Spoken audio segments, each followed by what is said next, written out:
Olá, irmãos do nosso Em Casa com o Pastor.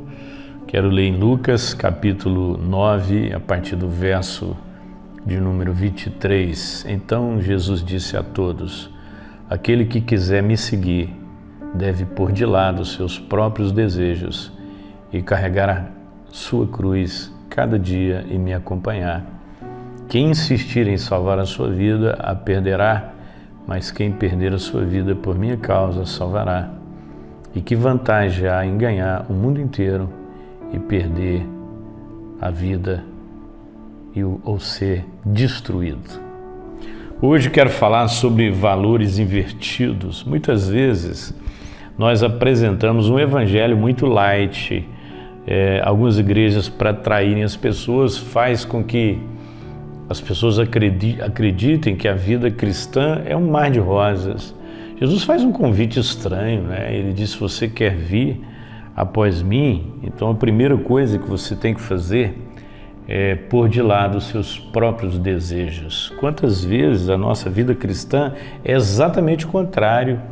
Nós estamos acreditando que o cristianismo é uma proposta de Jesus satisfazer os nossos desejos. Então, muitas vezes, aquilo que as igrejas usam para atrair as pessoas é essa linguagem de que se você vier a Jesus, Ele vai satisfazer todos os seus desejos. O chamado para o discipulado não é para satisfazer o nosso desejo. O chamado ao discipulado é para que nós façamos a vontade de Deus. Então eu gosto dessa versão porque a expressão que ele usa aqui é pôr de lado os seus próprios desejos. E depois ele diz: e carregar a sua cruz cada dia e me acompanhar. Então o que Deus tem para nós em Jesus é cruz. E cruz é lugar de morte. E a primeira coisa que nós matamos é a nossa própria vontade, né?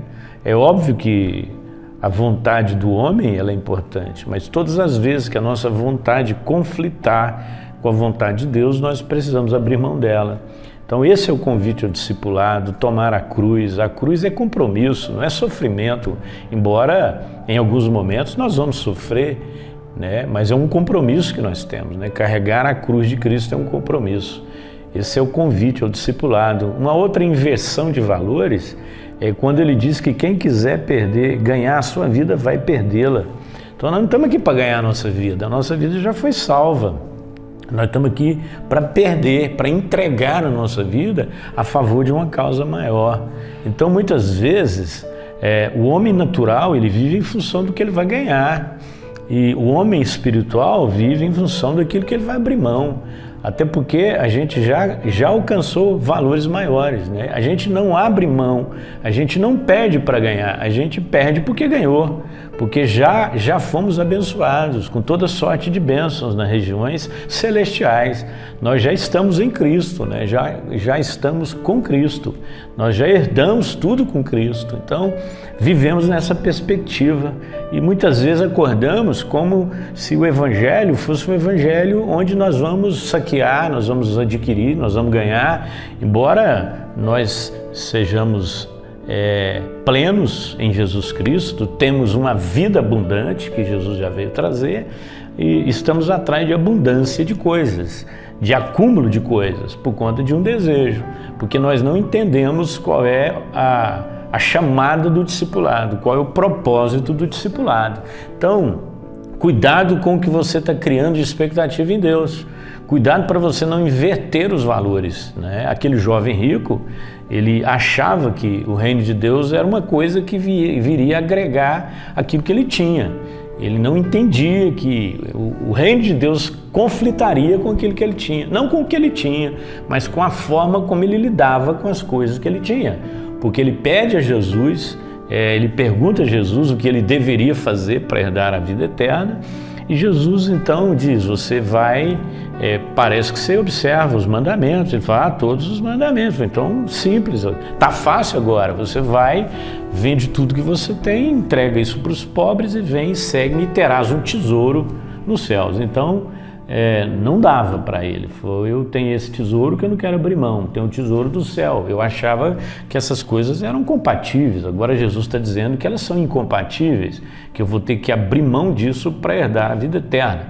É óbvio, irmãos, que você não precisa abrir mão de tudo que você tem material para seguir a Cristo, você só não pode pôr o seu coração nisso. Então, nenhuma coisa material é empecilho para você entrar no reino dos céus, mas tudo aquilo que você coloca em primeiro lugar se torna um empecilho. Então, a questão de inversão de valores, o que ocupa o primeiro lugar no seu coração? Então, a promessa de Deus é essa, né? Do que adianta o homem ganhar o mundo inteiro e perder a sua alma? Então, tem muita gente empenhada em ganhar o mundo inteiro. E às vezes a própria teologia distorcida, né, dá essa ideia de que nós estamos aqui para saquear, para ganhar, para acumular, quando na verdade não é esse o convite ao discipulado. Jesus certa vez disse aos discípulos, aos homens que queriam segui-lo, as aves dos céus têm seus ninhos, as raposas têm seus covis, mas o Filho do Homem não tem onde reclinar a cabeça. Dá para vocês? E aí, é claro que muita gente o abandonou, porque elas estavam com outro interesse. Certa vez Jesus estava na praia e lá estava uma multidão e ele disse, vocês não estão aqui por causa de mim, vocês estão aqui por causa da comida que eu dei para vocês. Então mude a motivação de vocês. Hoje o grande desafio de Deus é inverta os seus valores. Pai, muito obrigado, porque encontramos os céus, o reino dos céus, nossa vida foi transformada e agora, Deus, o Senhor já nos deu em Cristo todas as coisas. Nos ajude a não viver, ó Deus, valores invertidos. Assim oramos em nome de Jesus. Amém.